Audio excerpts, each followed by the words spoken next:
नमस्कार। बुलेटिन में आपका स्वागत है और मैं हूं आपके साथ रितेश कुमार गौतम। और बुलेटिन में बात करेंगे उत्तराखंड की खबरों की। रुद्रपुर में 38वें राष्ट्रीय खेल 2025 के तहत साइकिलिंग प्रतियोगिता का आयोजन किया गया, जहां कार्यक्रम में मुख्यमंत्री पुष्कर सिंह धामी ने मुख्य अतिथि के रूप में शिरकत की। इस मौके पर उन्होंने कार्यक्रम को संबोधित करते हुए कहा, प्रदेश के लोग राष्ट्रीय खेलों को लेकर बेहद ही उत्साहित हैं।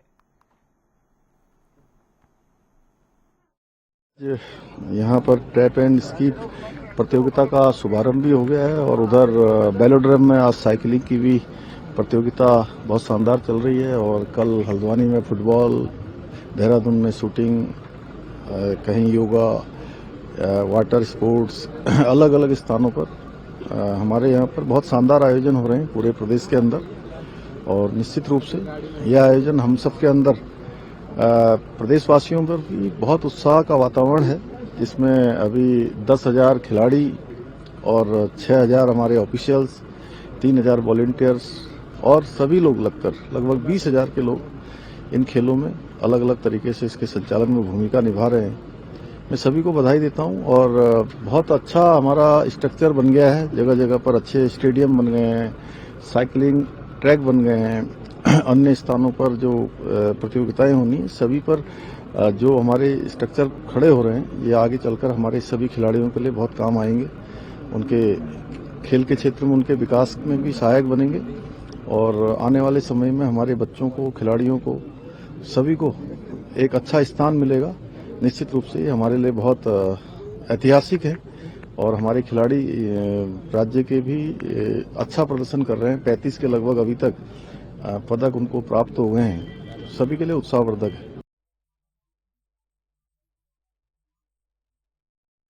जनवरी 2025 से उत्तराखंड भारत में यूसीसी लागू करने वाला पहला स्टेट बन चुका है। हालांकि उत्तराखंड की बीजेपी सरकार के फैसले को लेकर विपक्षी पार्टियां और कुछ धार्मिक समूह विरोध कर रहे हैं।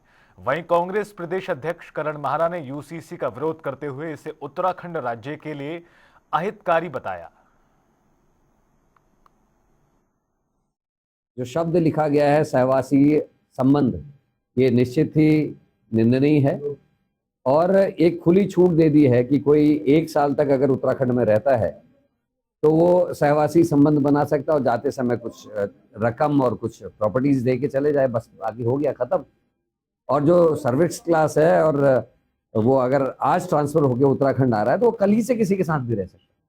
तो किस ओर को उत्तराखंड को ले जाने की कोशिश भारतीय जनता पार्टी कर रही है, भारतीय जनता पार्टी की कुत्सित नीति कर रही है, इस पर तो बयान दे। मैंने यूसीसी पे कई बयान दिए, कई नेताओं से आप लोगों ने बयान लिए, लेकिन मेरे 3 प्रश्नों का उत्तर आज तक बीजेपी से आप नहीं ले पाए।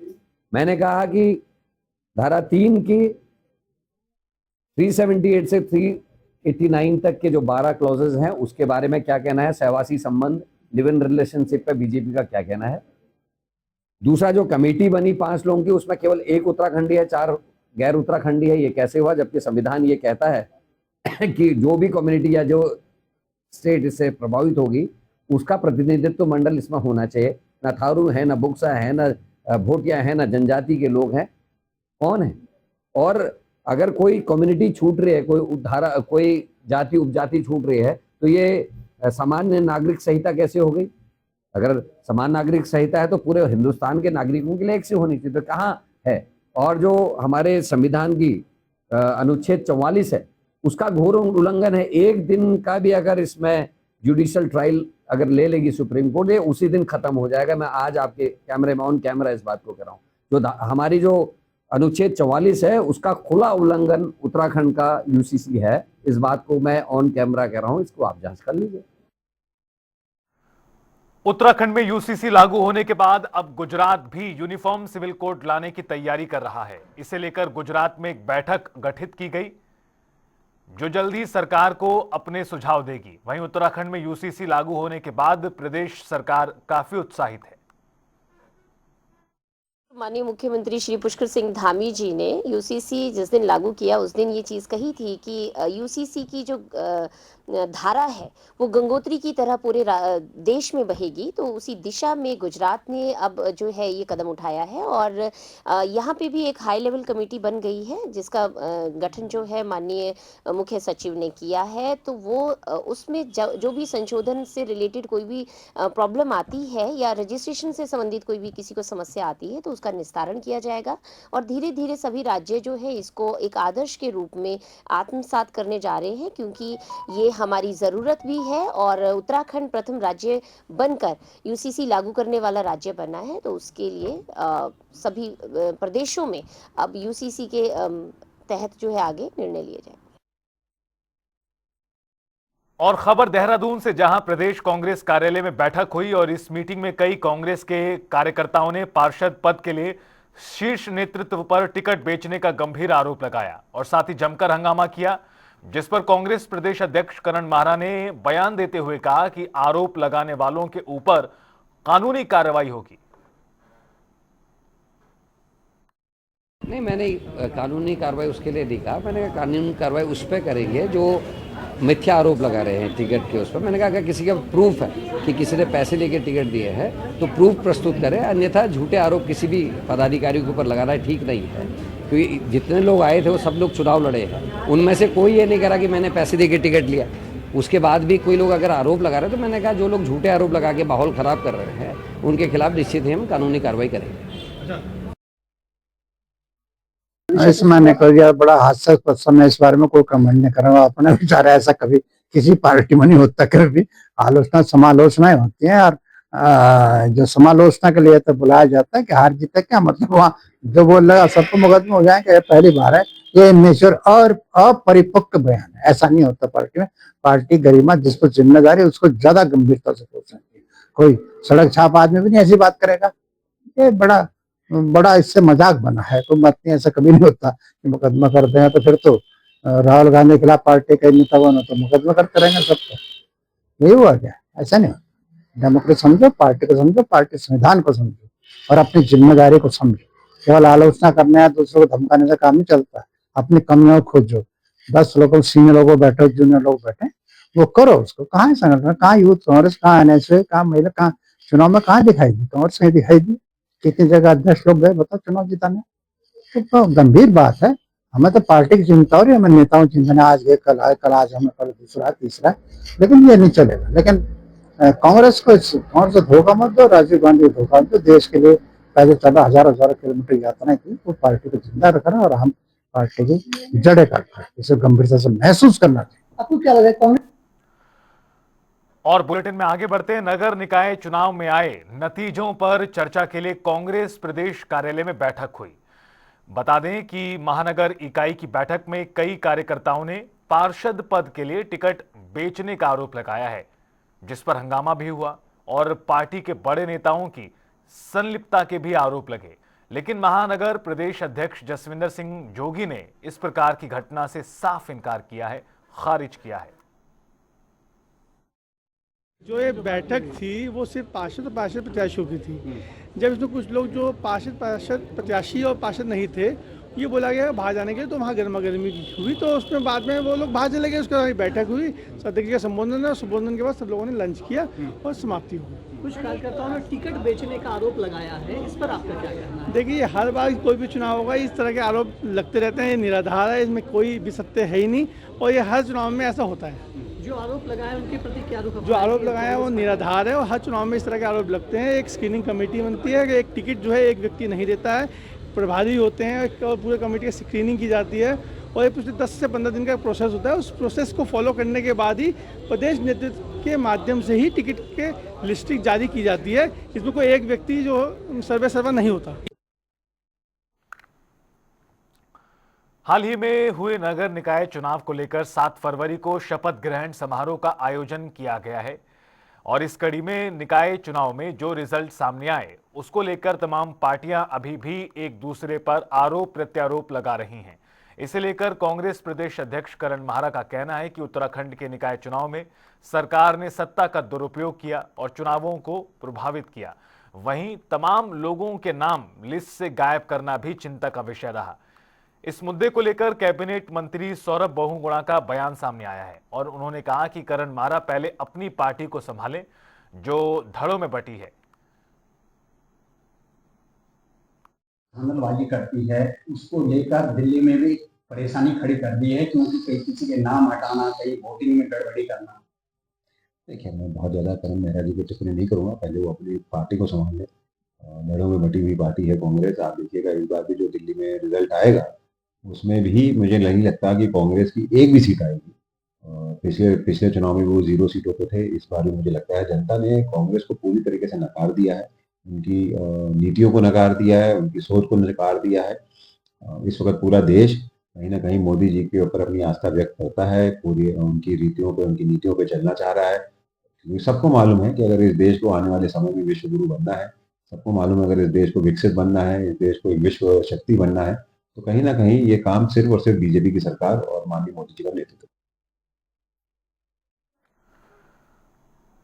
नवनिर्वाचित मेयर सौरभ थपलियाल 7 फरवरी को यानी आज देहरादून के मेयर पद की शपथ लेंगे। इसे लेकर शपथ ग्रहण की तैयारियां पूरी हैं।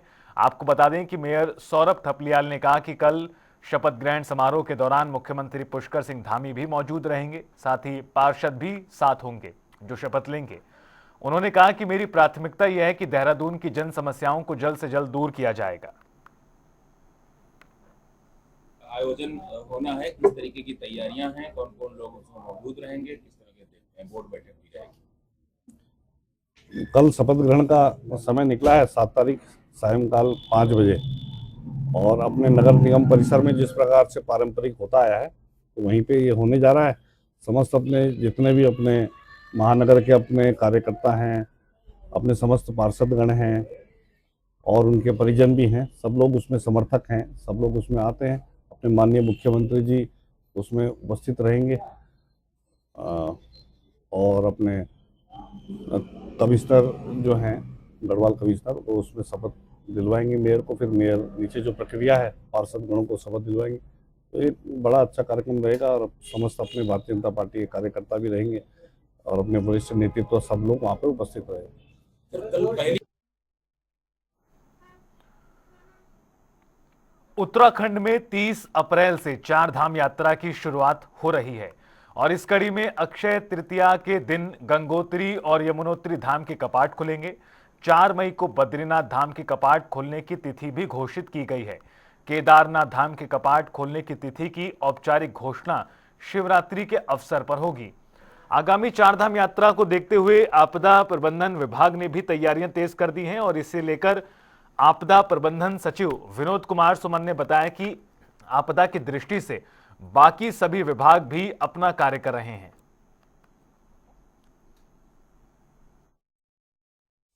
देखिए, बाकी विभाग अपना अपना काम कर रहे हैं।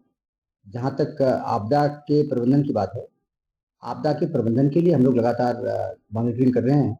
जो संबंधित जनपद हैं उनके साथ बैठक हमारी चल रही है और किस प्रकार से तैयारी की है, क्या क्या कमियां रही हैं, कैसे और अच्छा उसको किया जाए, इसके बारे में निर्देश दिए गए हैं। हम लोग उम्मीद करते हैं कि हमारी व्यवस्थाएं सुचारू रहेंगी और आपदा की दृष्टि से हम कोशिश करेंगे कि लोगों को परेशानी या तो न हो या कम से कम दिक्कत हो। मसूरी में गोल्फ कार्ट के संचालन को लेकर रिक्शा चालकों ने विरोध तेज कर दिया है। रिक्शा चालकों का आरोप है कि प्रशासन ने बीमा की व्यवस्था के बिना निजी कंपनी को गोल्फ कार्ट चलाने का ठेका दे दिया, जिससे उनकी सुरक्षा और रोजगार पर प्रतिकूल प्रभाव पड़ सकता है।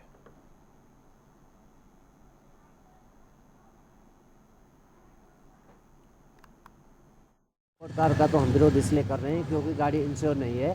कल कोई घटना होगी, हमारे इस गोल्फ कार में पर्यटक बैठेगा, उसकी अगर कोई जवाब दे लेते हैं तो हम इसको चलाएंगे, लेकिन हम तब तक नहीं चला पाएंगे इसको जब तक इसका कोई जवाबदेह अधिकारी जवाबदारी न ले और आरटीओ इसको पहले परमिशन दे के सर। ये तो गोल्फ कार जो है ग्राउंड में चलती है, ग्राउंड के लिए कमर्शलाइज गाड़ी ही नहीं है। और साथ साथ जो घटना होगी उसका जवाबदेह कौन बनेगा, जब तक ये जवाबदारी नहीं दे हम इसका बिल्कुल विरोध करेंगे और हमारी जो नई पालिका बोर्ड अभी गठन हुई है, गठित हो जाएगी, शपथ ग्रहण हो जाएंगे, उन पे भरोसा है। अगर वो ठोस निर्णय लेते हैं हमारे पक्ष में तब हम इसको चलने देंगे, अन्यथा वो भी अगर हमारे लिए कोई ठोस निर्णय नहीं लेते तो हम इसका पुरजोर विरोध करेंगे, चाहे आंदोलन करना पड़ेगा, आंदोलन भी करेंगे। पता है कुछ दिनों से चल रही थी, बहुत अच्छी चल रही है और कुछ चीज़ों को लेकर के मजदूर यूनियन को भी कुछ कन्फ्यूजन्स थे और जो एक कंपनी चला रही थी उसको लेकर के भी आपस में था कि कुछ क्लैरिटी नहीं थी, ऐसा उनको लगता था। तो आज सभी को बुलाया था और शहर के सम्राट लोग भी बैठे हुए थे। तो चीज़ें तय हुई कि उनका कुछ लोगों का कहना था कि हमारे जो मजदूर यूनियन है उनके नगर पालिका से कुछ और मांगे भी जो पहले से चली आ रही कुछ सालों से वो लंबित हैं। तो 2-3 चीज़ें तय हुई। एक तो जो अभी तक चला आ रहा है वो बदस्तूर चला रहेगा और जिसमें उनको लगता था कि जो हमारी कंपनी है, कंपनी के ड्राइवर से उसको चला रहे थे, वो हमने तय किया कि सबसे पहले प्राथमिकता उनको दी जाएगी जो मजदूर एसोसिएशन के लोग हैं और अगर वो पूरे गोल्फ कार्ट को मजदूर एसोसिएशन के लोग चलाते हैं तो वही चलाएंगे।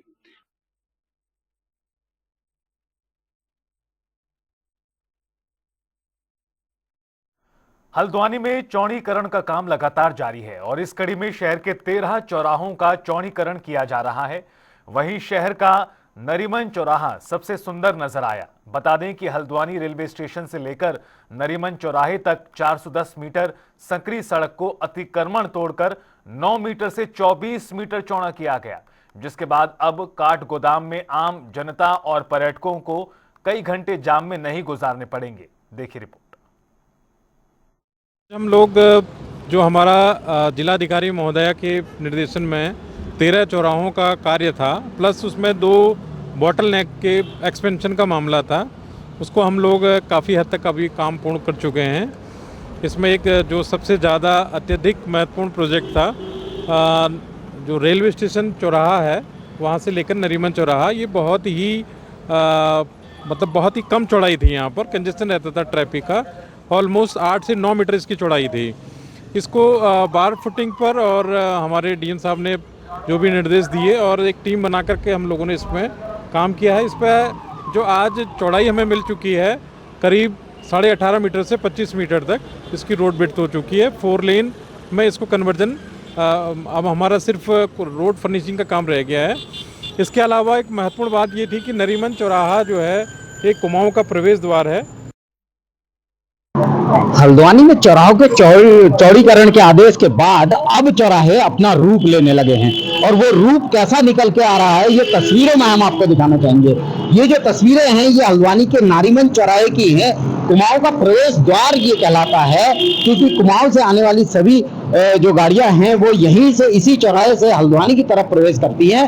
और ये जो तस्वीरें हैं आप देख सकते हैं जिला प्रशासन की तरफ से यहाँ खूबसूरत कुमाऊं प्रवेश द्वार में आपका हार्दिक स्वागत है हल्द्वानी में, इसका बोर्ड लगा हुआ है। और साथ ही साथ ये जो खूबसूरत तस्वीरें आप दीवारों पे देख रहे हैं ये भी इसी चौड़ीकरण के चलते यहाँ बनाई गई हैं। ये वॉल पेंटिंग्स हैं, खूबसूरत वॉल पेंटिंग्स यहाँ बनाई गई हैं। और साथ ही साथ जो सड़कों का चौड़ीकरण हुआ है वो भी आप देख सकते हैं। सड़कें जो बहुत सकरी सड़कें हुआ करती थी, आज चौड़ीकरण के बाद यहाँ की तस्वीर कुछ अलग ही नजर आ रही है। बात करें इन वॉल पेंटिंग्स की तो यही वॉल पेंटिंग्स रेलवे स्टेशन चौराहे से लेके नारीमन चौराहे तक ये पेंटिंग बनाई गई है दीवारों पे। और ये पेंटिंग बनाने वाले कलाकार भी हमारे साथ हैं, इनसे जानेंगे आखिर किस तरीके से ये पेंटिंग बनाई जाती है और क्या क्या इनमें यूज होता है। जी मैम, आपका नाम? सर नमस्कार, मेरा नाम कुसुम पांडे है और मैं एक फाइन आर्टिस्ट हूँ, दृश्य कलाकार, और हल्द्वानी क्षेत्र से ही हूँ और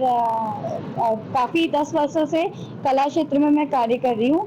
तो सबसे पहले तो ये हमारे लिए बहुत गर्व का विषय है कि हमारे उत्तराखंड 38 जो नेशनल गेम्स हो रहे हैं इसका प्रतिनिधित्व कर रहा है और जिसके लिए हमारी डीएम साहिबा, जो हमारा जिला प्रशासन है, पीडब्ल्यूडी है, नगर निगम है, इनके द्वारा ये एक अच्छी मुहिम यहाँ पे की गई। तो जो कुमाऊं द्वार हल्द्वानी है और इसका जो चौक है नारीमन, जैसा कि आपने देखा ही, सड़कों का चौड़ीकरण तो हुआ ही है, साथ ही इस कुमाऊं द्वार से क्योंकि एंट्री है सारे टूरिस्ट की, सभी लोगों की, तो इसकी जो दीवारें हैं इस पे ब्यूटिफिकेशन का कार्य हमें सौंपा गया। लगभग 20,000 स्क्वायर फीट के एरिया में ये पेंटिंग्स की गई हैं। तो जिसमें हमारे उत्तराखंड की जो महिलाएं हैं, जिन भी क्षेत्रों में वो प्रतिनिधित्व कर रही है या ग्रामीण इलाकों में जो भी वो अपना कह सकते हैं अपना व्यवसाय चला रही हैं घर से, तो वो सब चीजें, विमेन एम्पावरमेंट एक हमारा विषय, पहला विषय इसमें मेन है। उसके बाद जो हमारे यहाँ की संस्कृति है, खास तौर पे कुमाऊं की, वो जो यहाँ के लोक नृत्य हैं, यहाँ के जो वाद्य यंत्र हैं, यहाँ की वेशभूषाएं हैं, वो सब आपको देखने को मिलेंगी। इसके अलावा यहाँ पे जैसे पर्यटक आते हैं, जो भी रोमांचक गेम यहाँ पे होते हैं, जिसमें स्कीइंग है। ये तस्वीरें अपने आप में बोलती तस्वीरें हैं। पूरे उत्तराखंड का जो रूप है, मूल रूप जो उत्तराखंड है, वो यहाँ आपको इन तस्वीरों के माध्यम से यहाँ दिखाने की कोशिश की गई है। और ये खूबसूरती है उत्तराखंड की, अलग अलग रंग आपको यहाँ उत्तराखंड के देखने को मिलेंगे। और साथ ही साथ ये जो रोड की चौड़ाई है, ये आप देख रहे हैं, ये पहले बहुत छोटा रोड हुआ करता था। चौड़ीकरण के बाद इस रोड की खूबसूरती जो उभर के आई है, वो अपने आप में काबिल तारीफ है, क्योंकि यहीं से शुरू होता है उत्तराखंड के लिए पहाड़ का सफर। और पहाड़ों को जाने वाले या आने वाले जो भी टूरिस्ट हैं, वो इसी रोड से होके जाते हैं। पीडब्ल्यूडी ने ये काम किया है, पीडब्ल्यूडी को इसमें कार्यदायी संस्था बनाया गया था। पीडब्ल्यूडी की तरफ से ये बेहतरीन काम यहाँ देखने को मिला है। और आज की अगर मैं बात करूं तो नेशनल गेम्स जो हैं, हल्द्वानी में नेशनल गेम्स का भी आयोजन किया जा रहा है।